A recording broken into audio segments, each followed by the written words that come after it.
All right. Shalom. Giving all praises and glory to our power Yahweh. Bahashem Yahweh Shai. Bahashem Rachakodash. Double honors to the apostles, the bishops, and the elders of Great Millstone. Peace and blessings to the hopeful elect of the tabernacles of David, scattered throughout the four corners of the earth, and wherever you may be, and wherever you may be, to you I say Shalom. Yasharala Shalom. All right. I want to get into something. It's a little, like a photograph thumbnail type deal. It's been sitting on my phone for a while, and I thought I wanted to bring it forth and try to bring some things together for a little quick hit lesson here, because I've been thinking about it the last couple of days or so. And so I want to start here in Deuteronomy 21st chapter, reading the KJV. I guess maybe we'll read the AMP since it's there. So verses 22 and 23. So it says, "And if a man have committed a sin worthy of death, and he be to be put to death, and thou hang him on a tree, his body shall not remain all night upon the tree, but thou shalt in any wise bury him that day." All right. "For he that is hanged is accursed of the highest, that thy land be not defiled, which the Lord Yahweh Bashim Shai, thy power giveth thee for an inheritance." All right. So here's the thing. All right. It says, "His body shall not remain all night upon the tree, but thou shalt in any wise bury him that day." Okay. And up above in the verse above it, it says, "If a man had committed a sin worthy of death, and he be to be put to death, and thou hang him on the tree." All right. So in AMP it says, "And if a man has committed a sin worthy of death, and he is put to death, afterward you hang him on a tree," as a public example. All right. And that's very important that I want to read that version there, because what we're going to talk about briefly here is the atrocities of Esau. Okay. Because we have we'll get to it. Have a United States map of lynchings. It's not a whole time period. It's just a particular window, which, man, is crazy though, because it's a 30-year window, and easily probably 2,000 to 3,000. All right, lynchings. All right, but we'll get to particular points when we get there. Okay. And even today, you're still finding what? All right, Israelites being hung. All right, from different places, from trees and things. All right, I think the most recent one was from the Mississippi, I believe it was, a chick that was found. All right, and that might even not even be the most recent one, just the most recent one I heard about. But to this very day, you still have Israelites being hung. And a lot of these cases are faulty because they're saying that, oh, we don't know what happened, or this person did it to themselves, or whatever the case may be. And that's bullshit. Okay. So it says, "And if a man has committed a sin worthy of death, and he is put to death, and afterward you hang him on a tree," as a public example. But what does Esau do? String him right on up, right? And just hang you, all right, alive. All right. "His body shall not hang all night on the tree." Also going into what we're going to talk about with Esau. Because not only does he hang you alive, but he'll leave you there hanging. It says, "But you shall most certainly bury him on the same day, for he who is hanged is cursed by the highest, so that do not defile your land, which the Lord power Yahweh, your power, gives you as an inheritance." All right. And Esau is definitely going to get paid back. And there's another scripture. It also mentions this in Galatians chapter 3, I believe it is. But I want to say there's another one that we want to read real quick. Joshua 10 and 26. Here it is. Just doubling down on a point. It says, "And afterward Joshua smote them and slew them, and hanged them on 5 trees, and they were hanging upon the trees until the evening." All right, so you're talking about enemy nations that even we had the sensibility, all right, to put them to death. If we were going to hang the body up. If it was a morning, they were going to hang there all day long.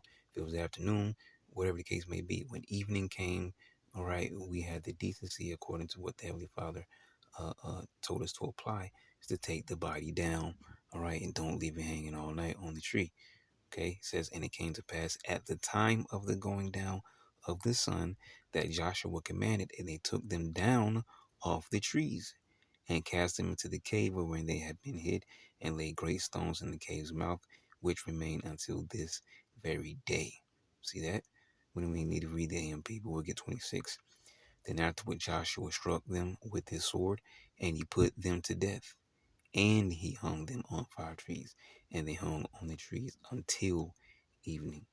See, at sunset, Joshua gave command, and they took the bodies down from the trees and threw them into the cave, so on and so forth. So you get that little running narrative there, all right? A body was to be hanged, but it wasn't to stay up all night long. When the sun goes down, all right, you have to bring that body down, okay? And you have here two examples where they were put to death and then hanged. All right, Esau violated both of those when dealing with us Israelites.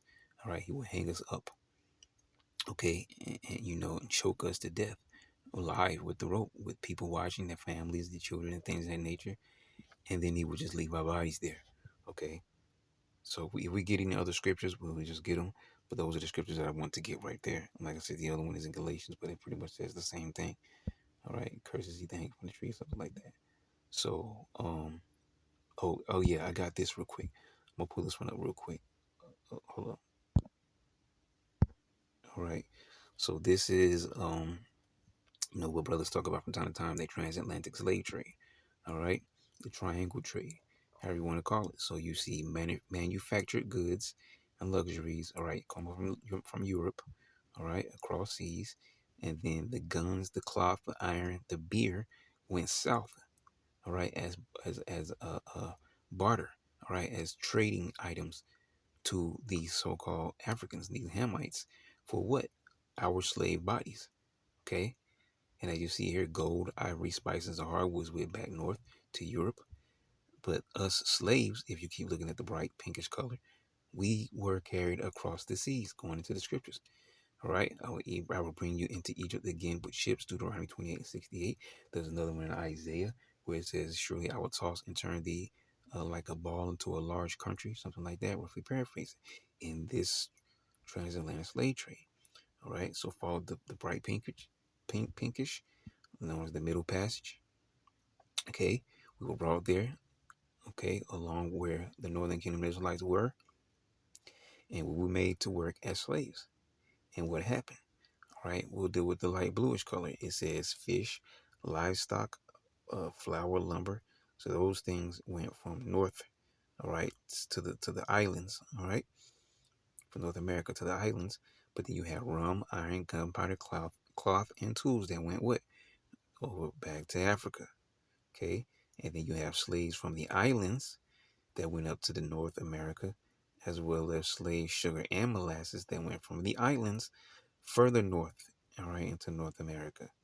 And from all that slave labor, what did they get? They got sugar, molasses, wood, rice, silk, indigo, tobacco, whale oil, lumber, and furs, and took all those things, all right, and traded them, took those things back across the seas to England. Okay. So this was a bunch of years of progression and labor off of our backs. Okay. So us in the transatlantic slave trades, and then even the Northern Kingdom Israelites who are already there in North, Central, and Southern America. All right. Um. So yeah, I'm gonna come back to these in a second here, but I want to go over here first. All right, we're gonna read into this. Oh, hold on, I gotta pull it back up. Let me find it. Here it is. So I typed in how often, we're going back to the scriptures that we read, how often were bodies left hanging from the trees during slavery era? That's the question I posed in. Make sure we're still ticking. All right. So we got the practice of leaving bodies hanging from trees to terrorize black communities primarily occurred after the slavery era, during the Jim Crow and Reconstruction periods, rather than during the antebellum slavery era itself. While public executions and graphic violence were heavily utilized to enforce compliance during slavery, the specific phenomena of mass vigilante lynchings, where bodies were left swinging from trees as a public spectacle, became a widespread epidemic following emancipation. All right, and there was no real emancipation. All right, we got transferred from the hands of one, all right, to another. As a matter of fact, because let me see here. Actually, I don't want to go away from this page. So we'll do this. Emancipation definition. I don't know if they'll break it down for us here. All right. Emancipation is the act or process of setting someone free from the control, power, or legal authority of another. Okay, so the thing is, we weren't really set free. All right, this was a fight between the North and the South over our bodies. Okay, so we weren't truly emancipated. It says historical, political, abolition of slavery, liberation from tyranny, gaining civil and political rights. All right, legal family, minors free from parents, achieving legal, whatever. Okay.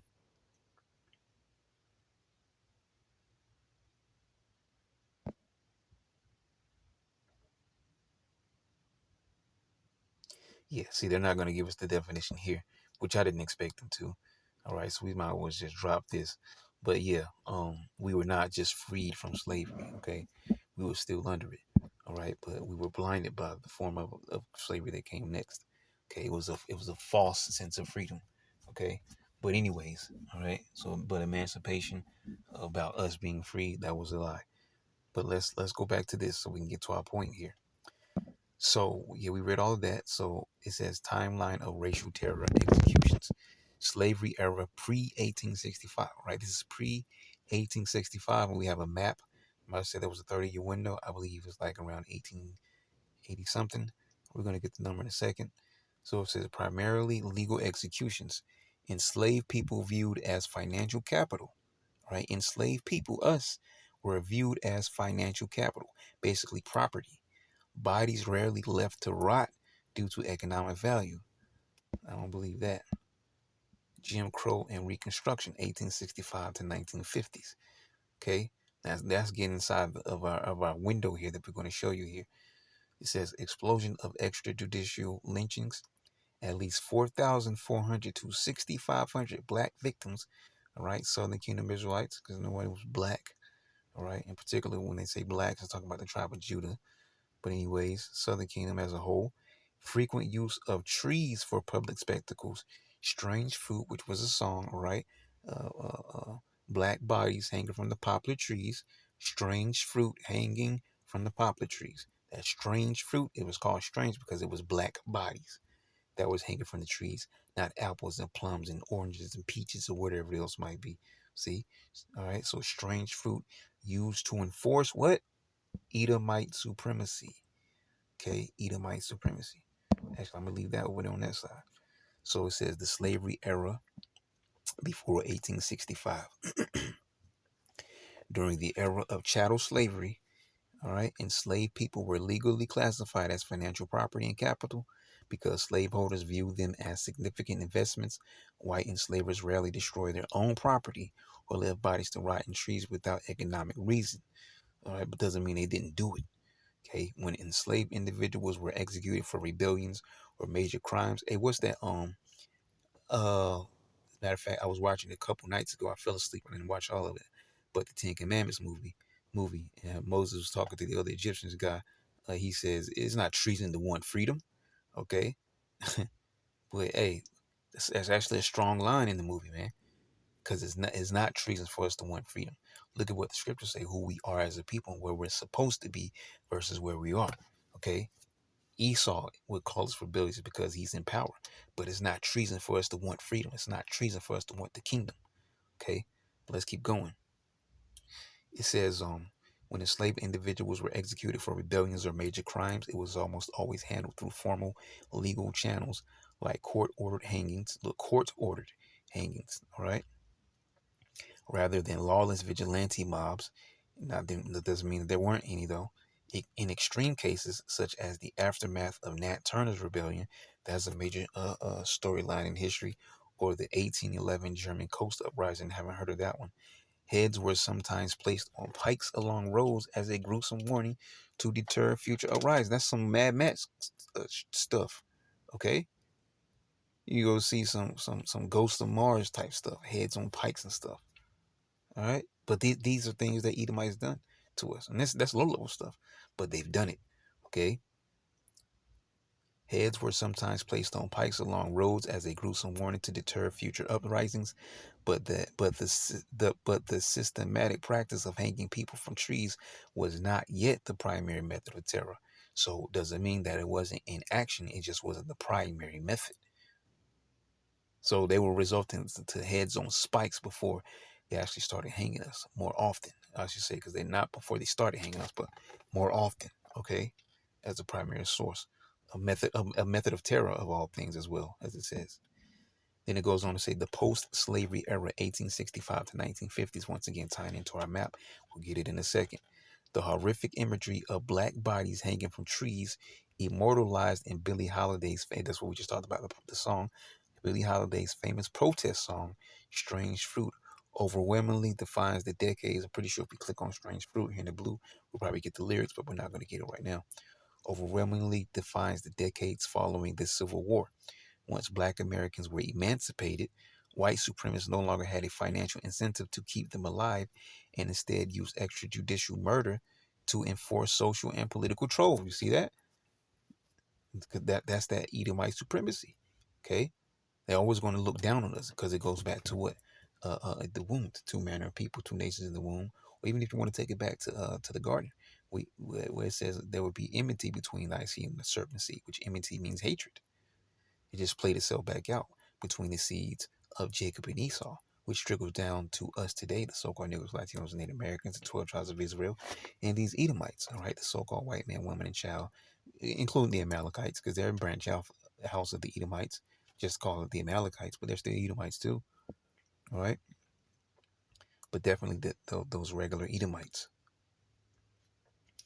It says the scale, according to data compiled by organizations like the Equal Justice Initiative or the EJI, more than 6,500 racial terror lynchings took place during Reconstruction and the Jim Crow era.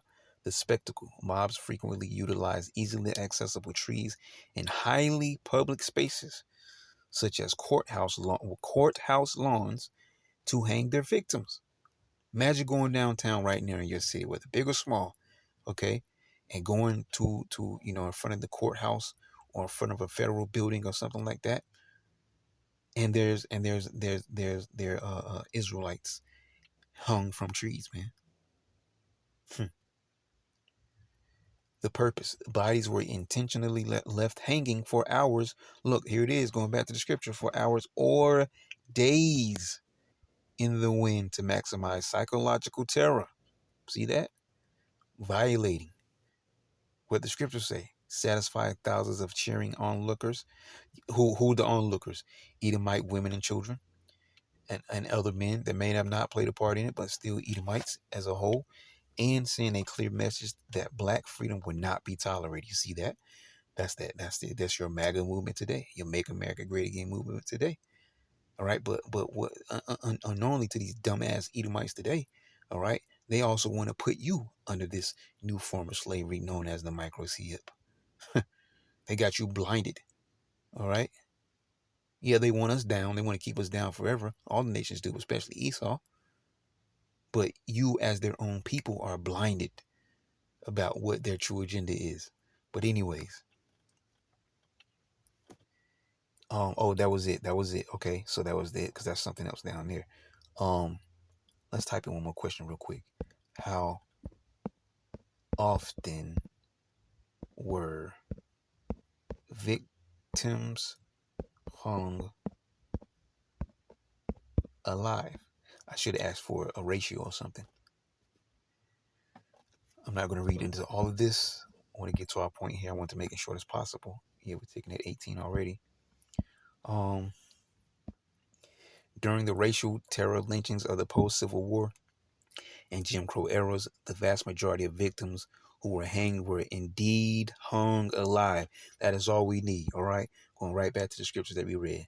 Not only were our bodies left for hours and days, but we were hung alive, which we knew this, but I just want to make sure that we're proving the words. See? A vast majority of victims who were hanged were indeed hung alive. Hanging was intended as an active execution method carried out by the mob, Edomites, rather than a way to display a body that was already dead. See? And they're going to get paid back for all of this wickedness, man. All right? However, hanging was only one of several brutal methods used. Mobs frequently subjected victims to extreme torture, including shooting, beating, mutilation, or burning alive. Yeah, but you can read accounts about all these different things. either before the hanging, during the process, or as an alternative method of murder entirely. Sith thou hast not hated blood, blood shall pursue thee. Okay, you will be repaid back for everything that you've done to our people, man. All right. Hold, let's get this portion here, and we'll go to our map and call it. How lynching victims were targeted. Method of execution: hanged alive. Standard method for the majority of extrajudicial hangings by mobs. So angry mobs, the Edomites, man. Right? Just somebody just kick your door down and drag, one of your family members out, or maybe all of you out and just hung you. Okay? Or maybe just drug the man out and hung him in front of his wife and his children. Shot and hanged. Victims often riddled with bullets either while hanging or right before. All right, so they shoot him and then hang the body up, or hang the body up and shoot it and then let it hang. Come on, man. As if being hung already was enough, then they just shoot at it like a target. Then it says burned alive or tortured. Occurred in a distant subset of public spectacle lynchings. Hundreds of cases of burning, just as publicly burning people alive as a form of torture. All right. This is all we need from here. That's all we need from here. Let's go back over here to our map. Here it is right here. And we'll have to slide over. So this is the window we have here. 30 years of lynching. This has been sitting in my images for a long time. I thought to bring it out here. It says 30 years of lynching, 1889 to 1918. All right. Now check out our key before we go any further. All right. Surprisingly, there were actually some where it says blank, no lynchings occurred. But note now, this is a window of 30 years from between 1889 and 1918. So no lynchings occurred in these states in that window of time of those 30 years. But surprisingly, there are states that says none, or those that are blank, like Utah, the one you can see here, Utah. Looks like Massachusetts, if I'm correct, and Connecticut as well, also as Rhode Island. I can't tell what the hell is going on in New Jersey. It looks like it says either one or two. I can't tell what's going on in Delaware either, but it's possible that's one of the states where no lynchings occur. But only a few. All right. Then we're going to move up, going back to the key. Now it says from 1 to 24 lynchings, all right, in this 30-year window. All right, 1 to 24. So all these states, all right, you see majority of states do have X's, but look at the numbers. You have Washington State 16, Oregon 4, Idaho 11, Montana 22, Nevada 4, Arizona 8, New Mexico 13, Colorado 18, Kansas 22, Nebraska 17, North Dakota 2, South Dakota 13, Minnesota 4, Iowa 8, Wisconsin 4, Illinois 24, Indiana 19, Ohio 12, Michigan 4, Pennsylvania 4, New York 3, Maine 1, Maryland 17. Okay, we hit all of those. All right. So these are 1 to 24. Okay, lynchings. All right. Then when you move up to the horizontal line, these are 25 to 49. You get California in the 26. And in this window, 25 to 49. California 26. Wyoming 34. Okay. Couple others. West Virginia 29. I think that's probably it. All right, moving up further the ladder, 50 to 99. Okay, 50 to 99. You get Oklahoma 96, Missouri 81. All right, Virginia 78, North Carolina 53. Okay, I think that's it. All right, now this is the biggest whop, and notice where it is. So it says 100 and over are black. So notice this, a whopping mass majority of this southeastern part of this country, North America. All right. Which at first I thought it was Texas had the largest. Then I thought it was Mississippi. But it surprised me when I saw it was actually Georgia that had the most. All right. So South Carolina 120, Georgia the most 386. All right. From the Gator State, 178. Kentucky, 169. Tennessee, 196. Alabama, 276. I really thought for sure that Mississippi would have the highest, but I was wrong. All right. When I saw Georgia, I was like, wait, Georgia's actually higher than Mississippi because I thought initially Texas, then I saw Mississippi, but then I saw Georgia. All right, but the cricket letter 373, right? Louisiana 313, Arkansas 214, and of course Texas 335. All right, and this is a window, a small window of 30 years. And if you go, I didn't add them all up. I just kind of did a random, guesstimate. All right, anywhere between 2,500, maybe 2,000 to 3,000. Okay, in just 30 years. So imagine all of the years put together. And that's one atrocity, which is one form of torture to us. That's hanging. That's just hanging alone. All right. Between 2,000 and 3,000, all right, in 30 years off of hanging alone. Not all of the years of all the lynchings, just a small window. And that's one form of torture. So Esau's got a lot to pay for, man. Okay. When Yahweh Bashim Shah, all right, exacts that revenge. And what does the Lord say? That revenge belongeth unto me. Okay. And we're waiting for that day, all right, for our Lord to return. But I will leave you right there. Lord, will you edify? Shalom.